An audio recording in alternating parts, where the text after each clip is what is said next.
All right, guys. Hello, hello. Pat Stedman, Periscope. Got the Pat Stedman Periscope today, guys. Interesting wine for you today. Um, I'm going to tell you guys that this is going to be. I'm going to be a little bit more old school on this Periscope than we've been in a while, right? A little bit more old school on this Periscope than we've been in a while. Uh, just because Well, look, I'm trying not trying to be so much on the nose, Alan, with this stuff. Trying to be too much on the nose with these things. But this is the 1 year anniversary of the COVID Cabal Periscope.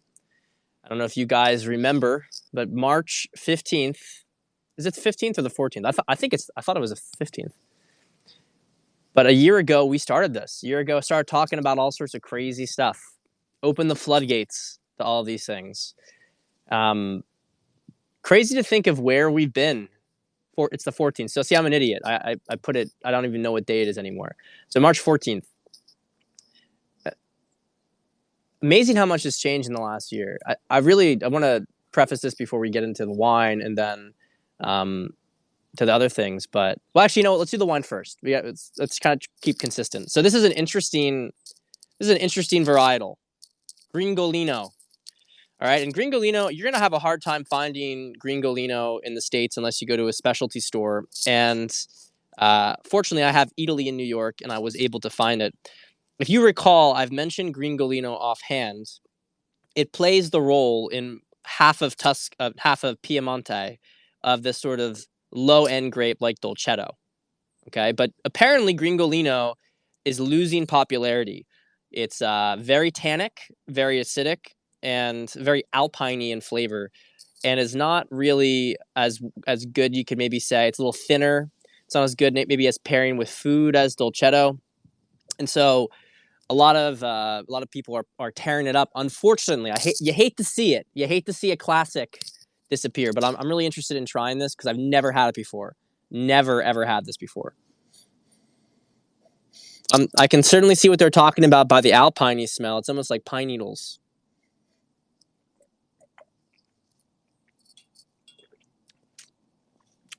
I like this a lot, to be honest. I think in many ways, it's actually in some ways similar to Nebbiolo, although without the sort of back palate complexity. Right, Nebbiolo can have a lot more varied flavors on it, and this is a little bit more linear. Although I don't know, maybe it lacks the capacity to go further. This one has a much brighter, like a strawberry smell to it, and it's clearly superior. So this one right here, clearly superior to this one. And I actually had to check. I'm like, is this Gringolino? And it is indeed Gringolino. But look, it's like pretty low alcohol content, 12.5%. What's this one? 13. Actually, that's not that low. So maybe these are the ones for export.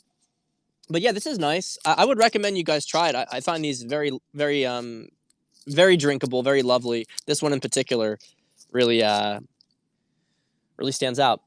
So look, I just want to give an update on this stuff. So it's been a year since we started these things, and a lot has changed in the past year, guys. We're a week out from the equinox, kind of in that crunch zone of the changing seasons.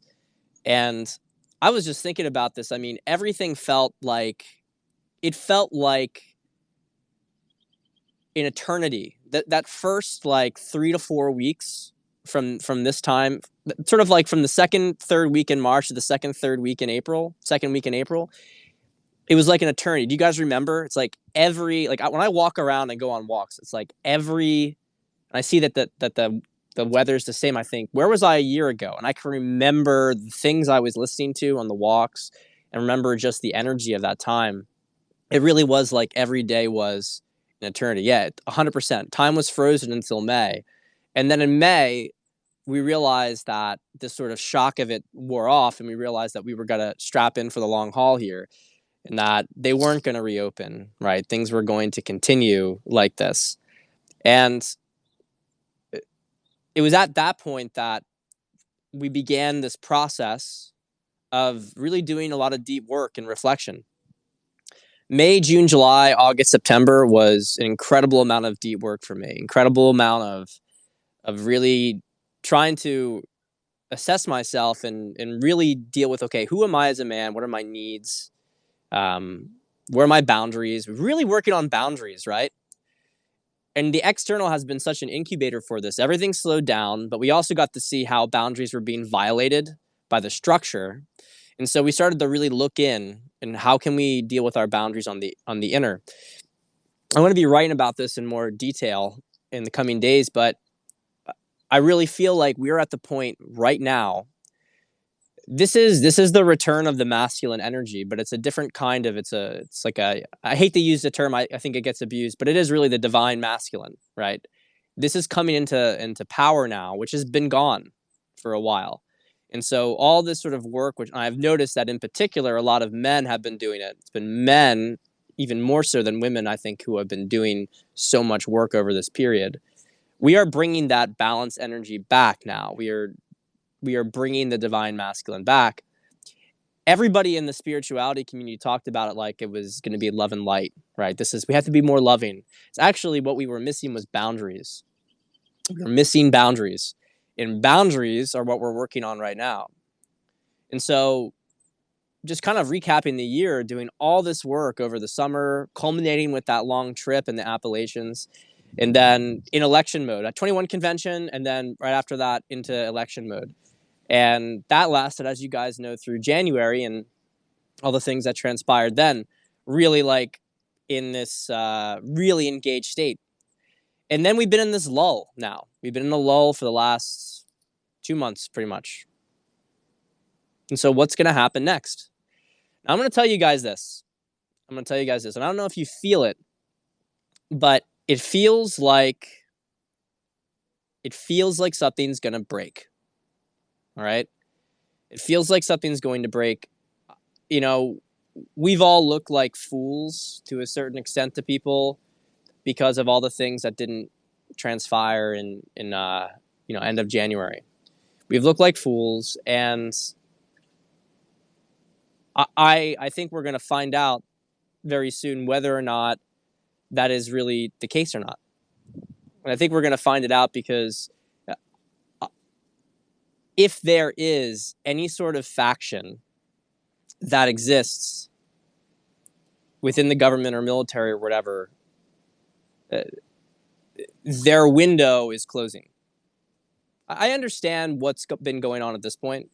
I understand it. There's let's say that they've been monitoring the situation and they've been trying to see just exactly what's going on, making sure all their ducks are in the row. I also think it's important for us to understand the existence of factions. When people talk about, and I think I've been kind of sloppy about this myself. You can't just say the military as if it's a unified thing, right? There are people in a lot of these truther videos, they talk about their contacts. There are factions in the military that really want to do something. There are factions in the military that don't. And then there are factions that maybe want to do something, but are very, very cautious and don't want to go direct about it. And these factions are sort of dealing with the internal politics of trying to get on the same page. And that's kind of my take on it. But and that's all fair, and you can understand that they would want to make sure they would have everything in the row and they want to have all this stuff established. But I mean, let's be honest about what's going on right now. I mean, you have some aspects of the military that are going really hard against Tucker, right? And really trying to push stuff that's, I think, pretty blatantly designed to make the military weaker. And you just have an extremely, like, you have, what is it, Biden's first time speaking, you had like 1,700 people watch it. Like 1,700 people watch it. I mean, it's unbelievable. It's unbelievably low. You can just feel that the legitimacy is really collapsing right now. It's really, really collapsing. And the tactics are starting to get more heavy-handed, like you were seeing in the Netherlands, today that they're just beating people. I mean, you're seeing it more and more that police are going in and they're just beating people who are violating lockdown protocols, and Biden saying that people are not going to be able to get back together and meet with each other until 4th of July, and that they would only be able to do that or would be able to do it for 4th of July if they were all vaccinated and if they had, various small groups, etc. There's a flashpoint coming. There's a flashpoint coming. And I think that if we're going to see it, we're going to see it in the next 2 to 4 weeks. That's my perspective. I don't know how you guys feel. It's going to happen in the next 2 to 4 weeks. And if it doesn't happen then, my sort of perspective is that we need, who knows how things are going to unfold. I think it's going to get messy though. And that's one of the reasons why I think that there will be something that happens, because there is a cost to inaction, right? There's a real cost to inaction. And even if you are in the cautious club, even if you are in the group, that really wants to be prudent, and I respect that. Look, I don't want, none of us want anything violent. We just want like transparency, really. That's all we want. Just want transparency. We want legitimacy, we want transparency. But there's a real risk of things boiling over at this point. I mean, there's a real risk. So if you're in the cautious club and you're thinking like, well, we're going to try to caretake with this. I mean, I don't know what you guys think, but do you think this is going to last until 2024? Do you think that this level of tension do you think it's going to last? I don't know.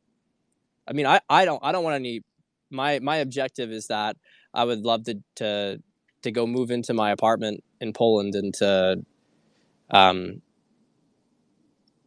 it really feels like it feels really tense, put it that way. It feels really tense. It feels very fragile. And so we're going to see what happens. I don't think I'm moving goalposts that much, because I always thought it was going to be spring. I didn't know how it was going to be, but I always thought it was going to be spring. I didn't predict that it was going to follow this path, but I always thought it was going to be spring. And I think a lot of people, because they've done this work throughout the year. Yeah, and I do think that there's going to be this. I mean, when I see these videos of police just pulling up in vans and coming out and beating the crap out of people who are sitting in a park, I'm sorry, but I don't feel like this is going to last. I don't feel like that's not going to last much longer. I don't know how people are going to respond to it. I mean, I'm not talking about myself, right? I'm just simply prognosticating here. You can really feel that there's a movement towards the opening of society. You can really feel that there's a movement towards the opening of society.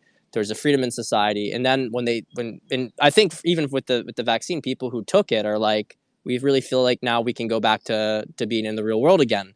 And if they say that, well, actually you can't, and you can go back to being able to see some people in limited amounts, it's like their goalposts keep moving for people. And I just don't really feel that doesn't feel tenable much longer.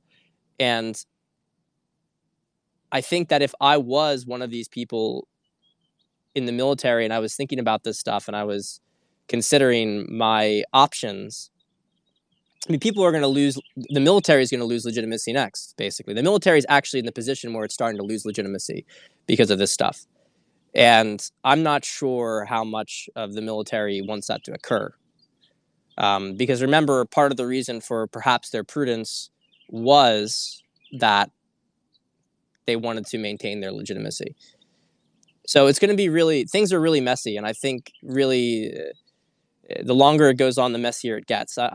Some people see it as like a slow kind of collapse, but I don't really see that. I see us, trying to detach from this as best we can and to build our own parallel systems and to just simply, associate with those of us who believe the same sort of stuff and to be, be peaceful, etc.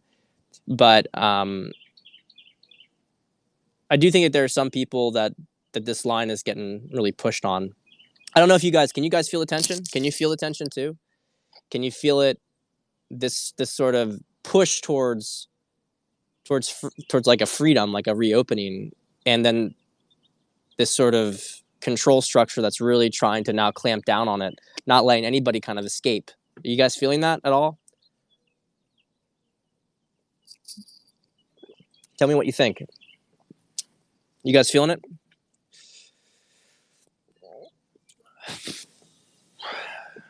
You guys feeling it? Yeah.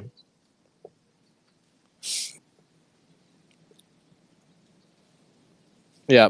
There's something big. There's anxiety. And I think that the fact that you have some of these states completely open and other ones not, it's yeah, there's just a lot under the hood. And I don't know what's going to happen. But I mean, if they go out and they're beating people like this, I don't know, you're going to start to see some response. I just know it. You're going to start to see a response. Um, and then people who have been dithering. I mean, I don't know what if at that point there's any sort of benevolent faction in the military that wants to do something. I don't know. Are they going to stand by and let it happen? Are they going to stand by and let it happen? I don't know. That's up to the decisions of people who are not me, people who are in positions of power. And I'm just a guy who's talking into a phone, right? I don't know, but I think we can all feel it. And I think it's really crazy. It's like today was the day I really started to feel it. Um, I see the springs of the new world all over the place. These new shoots of the new world all over the place, and I don't. It's like it's gonna bloom. The new world's gonna bloom. No one can stop it from blooming, and but they have to try to stop it from blooming, and that's the fundamental issue here. They have to try to stop it from blooming. They're gonna do what they can to stop it from blooming. They either lose slowly or they lose quickly, and um, and yeah, I've seen that as well. I mean, it's not. This is not just simply a. This is not just simply a thing from like people who are. It's really. You can tell that the coalition is expanding even further. People just don't want anything to do with it. They don't want anything to do with it anymore. It's not that we agree on all the things. They just don't want anything to do with it. And they're tired. People are really done. Okay. They're done with being in this sort of isolation, unless they're really in fear consciousness, and they feel like good people to never see anybody because they never wanted to see people before. Unless they're in that state, and that's not that many people, really. That's not that many people. It's max 25%, 30% tops of the public. The rest of there's like a solid third of the population that has stayed very neutral and compliant, that is just really starting to, I think, I have people who are very curious. There are more people who are curious about this stuff than there were before. Let's put it that way. And I've seen that in my life. So, but I want everybody to stay safe. I don't want anybody to do anything too crazy. I want everybody to, remember what we've always talked about on these periscopes is that we don't want anything violent. In fact, my big concern is that this thing might get violent. I don't want that to occur. I definitely don't want that to occur. But I mean, Wally, you were just talking about, people shooting at the cops. You can't have this low level of legitimacy. And think about it like this way: if you're the military, you're trying to wait this out. I mean, you're in a pretty weak position. The country's in a pretty weak position right now because when a structure has no support of the population, and you start to see more and more disobedience, and God, guys, I don't know what's gonna happen, but just feels like something's gonna break. And the intel I've heard has been the end of March, but I don't trust dates. I'm just trusting the energy at this point. Between the equinox and Easter. Yeah, you could be right about that. I mean, you probably are right about that. I don't think any of us are looking forward to that. None of us want it to happen, and I hope if it does go that direction, if it has to go that direction, I hope it's really, as minimal as possible. Because most people just really want to live their lives again. Most people really just want to live their lives. They want to move onward. But I know that we want to build a new world right now, right? We want to build a new world. We want to build a world that has more freedom, that is really compassionate, cares about the planet, where business and economics are fair, right? Where people have access to the healthcare. And, you know, I, I'm not talking about, when I say that, I'm not trying to just do the propaganda points that everything has to be socialized or whatever. I'm talking just about, we obviously have an extremely corrupt system that is pervasive across the board. And people are tired of dealing with it. They're tired of the corruption. And they're tired of living under the system. They're tired of it. I know I'm tired of it. So we'll see. But I am, I feel like it's by Easter, but I'll give myself maybe max through April. But frankly, if we're not getting it, if we're not getting it, then we're not going to get it. They lost their nerve then. If they existed even to begin with, they lost their nerve.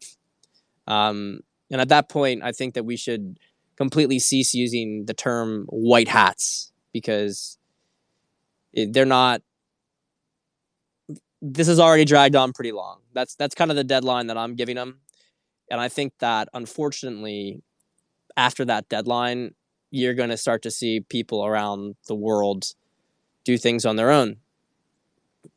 That's just what I'm observing. It's not like a recommendation. That's just what I'm observing right now. That there's a lot of ridiculous tension going on and frustration. So, guys, yeah, that's the kind of the main stuff I wanted to just mention today. I mean, it's a really beautiful day. It's very windy. It feels like something's blowing in. That's what it feels like. What's new with you guys? I'll take some questions. You guys got any questions you want to ask me? Be about anything. I don't care. Dating questions, any kind of question.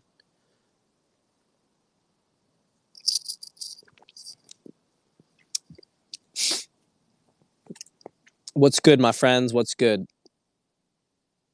What do we got going on? Anything? Or we just want to stay here connected with each other for a little bit longer? The family's doing great. Um, you know, uh, I'll give you guys a little bit of an update on my plans. So I have my next court status date in early April, and don't know how that's going to go. One way, it could go a couple different directions. I'm not going to prognosticate about that here. But if let's say that I am able, my hope is that by July I will be able to have my passport back and be able to leave the country. Um, that would be now my goal is actually not my plan, like absent any of these legal things I have to deal with. Um, my plan is to not be full time in Poland. I mean, I'm definitely going to be there for a couple of months when I go, but my plan is probably to split time now with Jersey. We're going to see how that plays out. We might do a little bit. We're definitely going to spend a couple months there initially, but then we might try to bounce back a bit. The objective is really to split time between the two places for now. But I think that ultimately America is going to be the home base. Jersey is going to be the home base. Um, Maybe there's a political future there. Who knows? I'm kind of weighing that consideration because love my coaching practice. I'm going to continue to do that. Obviously, there's a wine company partnership or something on the horizon too. But I do think ultimately politics would be if the system shifts a bit.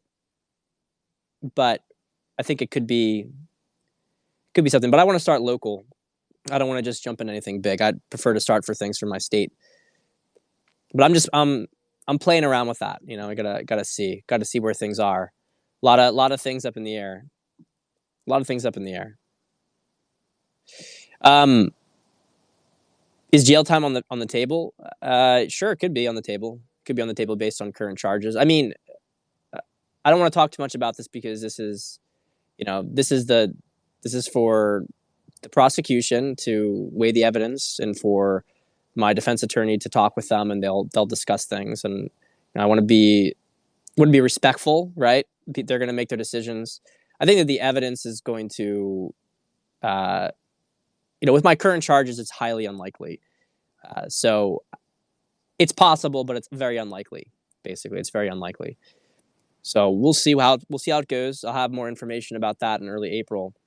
But I'm hoping to go out to be able to go by July. I'd like to spend 4th of July here and then get out. Basically, that would be my ideal. I mean, it depends entirely on what the courts decide, and how things proceed on that manner. Now, and I still got the place in New York. We're up there every other weekend, and but we're definitely leaving this house June. Like by the end of June, we're out. By the end of June, we're out of here. So I won't be at this house anymore. 15 months I think is more than enough at your parents' house, because this is the thing. But I'm hoping that I'll have everything taken care of, that I'll be able to go in back to Poland in July. But if not, we're gonna know by that point if I have to stay here longer. And if that's the case, we're just gonna get another place. Basically, get our own place. Rent our own place or something like that. So, pretty hard deadline in June for all that stuff. Let's see here. How do we balance the idea of wanting to serve with not just trying to make others happy? Well, I think that serving people is very often not making them happy, right? Because what do you mean? What do we mean by service? A lot of times what people need is the truth. They need what's good for them. Like, kid wants to eat ice cream all the time. It's going to feel like shit. It's going to get fat and going to have complete, meltdown over and over again. You need to set boundaries, right? Boundaries is very masculine.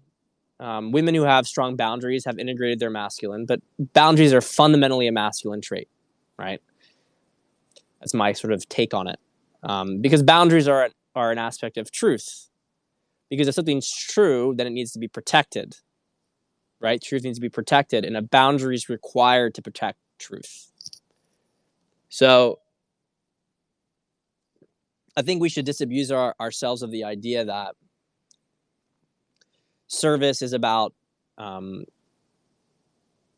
simping, right? Service is about simping. Service is about trying to make other people happy. I don't think we should try to make people unhappy. I think some guys can be like, I'm going to bruise people's feelings with the truth. Like, that's like someone needs a medicine. You got to give them a suppository, and it's like shoving it up there. You don't have to do it like that. So a lot of the finesse of being a man is being able to speak the truth in a way that people will actually receive it, right? With minimal damage. But if it's going to hurt, you can only do so much. And sometimes the cost of not giving the truth is higher than the cost of the pain of having it dealt with people. I mean, I think right now, like, if you're really doing the work, you're going through periods of some emotional shifts. Some days aren't feeling very good. And don't resist any of that. Just feel it. Feel that pain. Feel those moments where you have an emotion come through your body, and just let it happen. Let it happen. Don't identify with it. I've been moving through a lot. I'm moving through a lot of stuff, and it's felt great. And I feel like, guys, I mean, just to take it back to the beginning of this conversation, I don't know if you guys can feel it, if you feel it in yourselves. I think most of you do. Completely different person this last year. I actually think I grew more this last year than I did in the last 5 to 10 years. I mean, I can look back at myself months ago, and I can feel like I would look back at myself years ago. I've never been able to do that before, right? I've always like honored the progress and changes, but I look back at myself in January, and I'm like, holy shit, 2 months, really? That much change in 2 months. look back at myself in September. That much changed in September. And a year ago, I mean, it's unbelievable. It's almost like being a complete child. And I guess this is what people talk about when they say how, like, you grow up in war. I'm not trying to take, stolen valor here from people who have seen, like, physical combat, but this is a really serious spiritual war.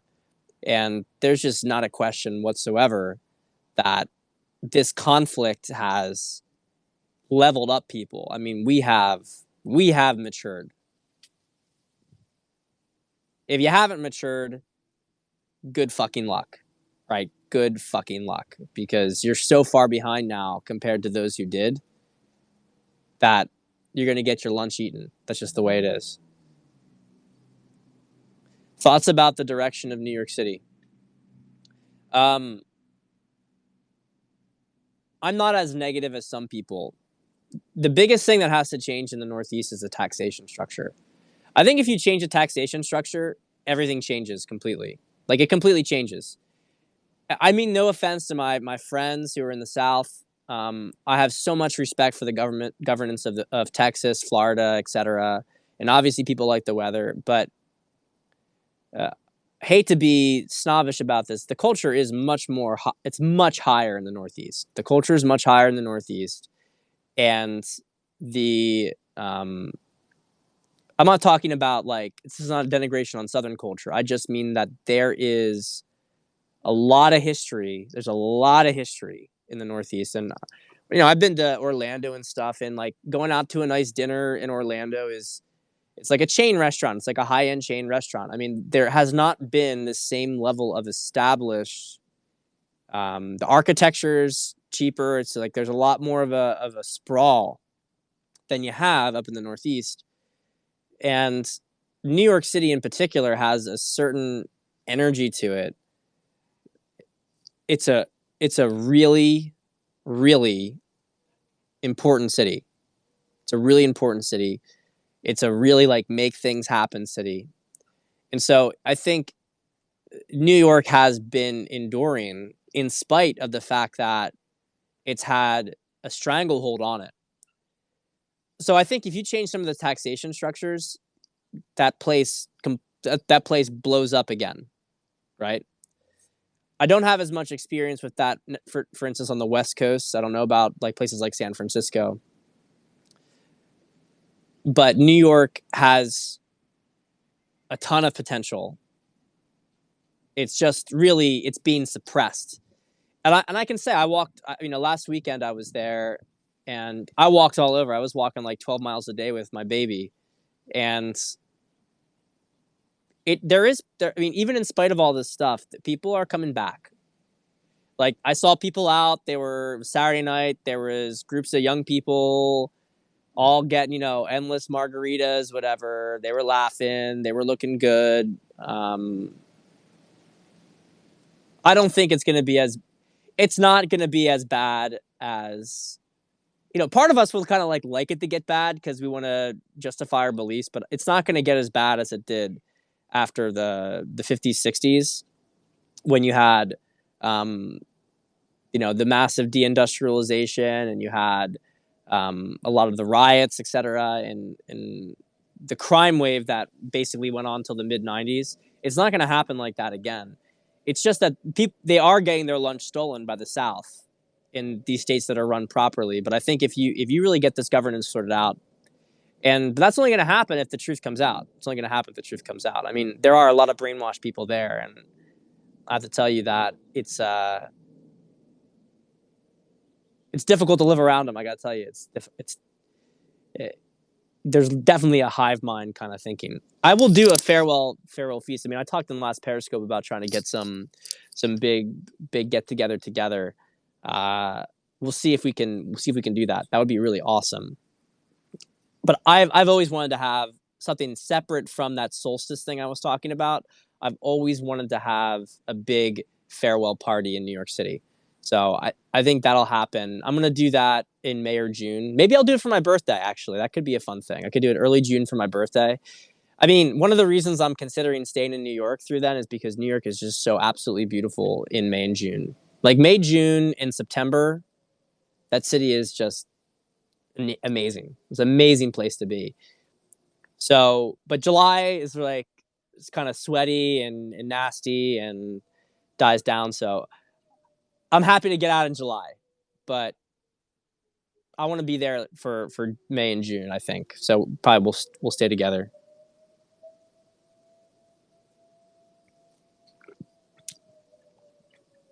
Yeah, yeah. January was like 3 months long. Um, so about the stories we're drawn to as metaphors for journeys later in life. Well, I mean, I talk about Lord of the Rings a lot. I feel that a lot. I feel a lot of Lord of the Rings in my own life, which is why I've shared it with you guys over the course of the past year. Um, sort of just trying to carry the light when and just being able, just jumping into the unknown, even if you don't feel fully capable, but just trusting that you'll be able to get through there and that you're going to have the help you need along the way. Lord of the Rings, I think, is a massive parable for us, and I read that voraciously as a child, right?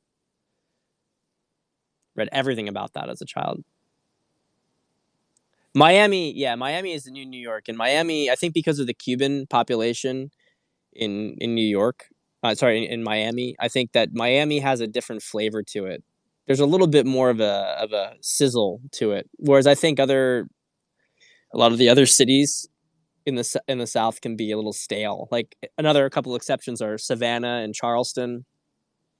You get a lot of historic feel in those places. New Orleans, of course.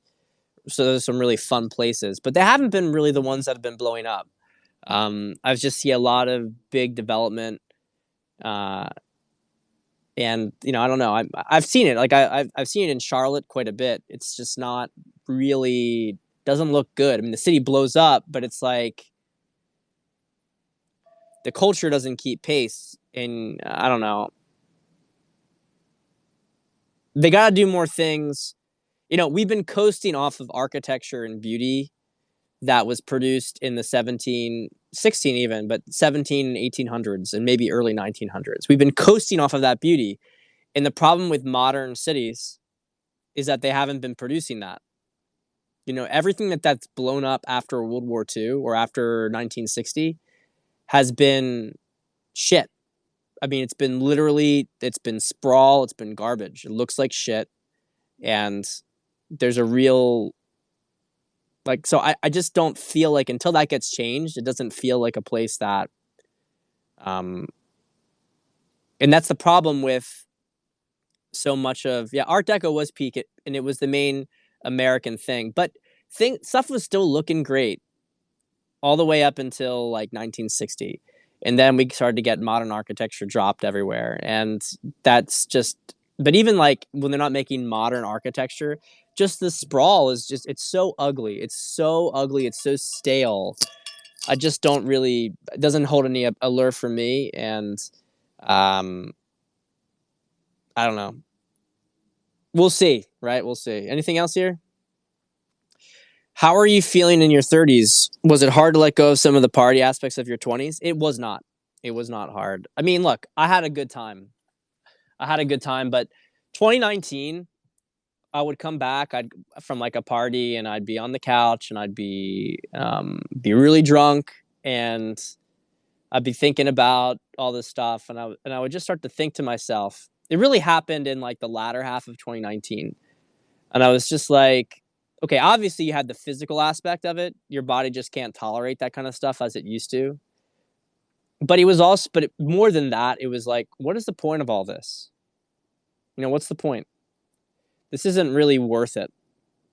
And I don't regret it at all. I mean, I had so much fun doing it for years, but that stuff it's really about matching where your consciousness is. And as your consciousness shifts, it's like, is this something that I really want to continue doing? Just kind of felt like if my life, oh, look at that wind. That wind. Look at that wind.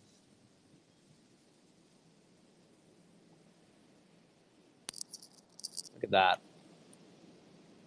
I just kind of felt like if my life was going to continue like that, what would be the point of it? There's just no reason. And so I started to feel ready to be a father. Started to feel ready to be a father second half of 2019. So, and now that a father, it feels like in perfect alignment. So it happened when it was supposed to happen. I mean, really, like pretty much exactly when I felt like it was supposed to happen for my preparation.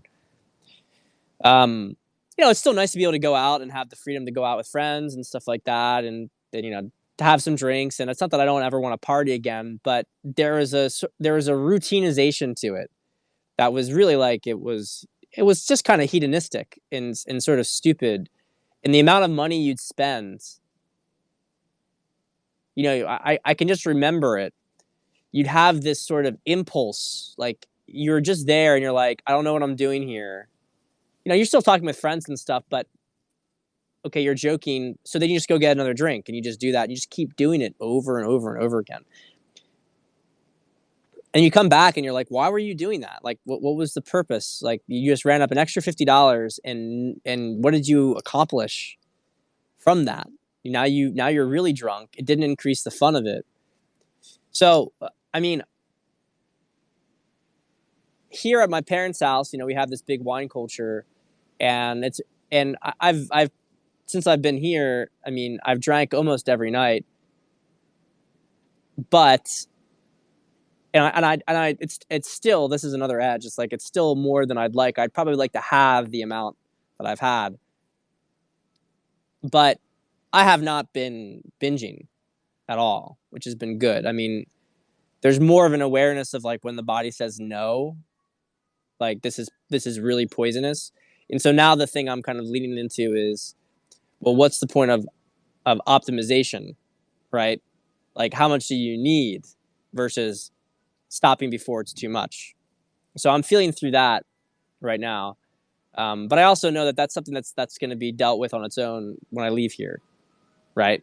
Being here, it's not my point of trying to deal with that, but it comes after. That's my perspective, at least. But yeah, 30s, it's much different. It's much different, but it's not. It's better. I mean, I feel amazing. I feel amazing. And to be honest, guys, if I didn't drink, I mean, I'm at the gym 3 to 5 days a week. I walk on average 6 miles, weighted 15 pounds every day. So some days it's like 3, some days it's 13. I would be in incredible shape if I didn't drink. I mean, that's literally the only thing that would stop me from being in absolutely incredible shape right now, because I don't eat badly other than that. So I really feel like my life's coming together. I really feel like I'm where I'm supposed to be. I'm renegotiating all sorts of relationships with people, and I think that you guys are all going through similar shifts, right? We're gonna have such a good year when this stuff is all done, but what we're looking for right now is what's this big flashpoint. I turned 33 in June. Another reason, okay, I think I have to do this big birthday party because 33, I think I have to do the big birthday party. 33, I think I got to do it. I got to do the big party. We got to just hope that things are open enough to really pull it off. Otherwise, I'll make it in nature or something like that. We'll make it happen. But I really feel like I'm building up to that. 33 is supposed to be that magical year in a man's life. And man, has 32 been preparation for 33? Like, I feel like a man. And that's been obviously a gradual process, but this is the first year where as I've been like coming out of this, it's like, no, I'm a fucking man now. Like, I don't care if you're older than me. I don't care if you're this. I don't care if you're that. Like, you have, I'm leading now. I'm leading. And I'm not bowing down to your hierarchy or whatever. I'm breaking out of the boxes that you put me in. How do you know I don't pluck my nose hairs, Bob? Like, I do have some Italian in me, even though I don't look it. Like, I got a little bit of Italian. But yeah, Adam, good point with the sugar, because alcohol really is sugar. And it functions a little bit differently metabolically, but yeah, guys, I think that's probably about it. All right. I'll just do this real quick one from Dex. Why does doing work involve these moments of lightness paired with the days of feeling bad? I mean, we're just shifting. We're shifting. And so you're going to have some days where old energies will come up. And also, it depends what have you done to your body. There's a Schumann resonance. There's a lot of different stuff. Our real level of mastery is obviously doing things that are going to help to increase our energy level. But it's more than that. It's more than that. It's really just that we are going to be able to move through emotions. We're not going to clamp up when emotions come up. We're not going to clamp up when emotions come up, right?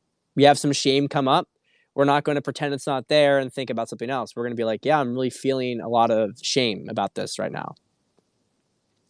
And be like, yep, I'm feeling this, and allow yourself to feel it, and then it moves through. And then you don't get that low again.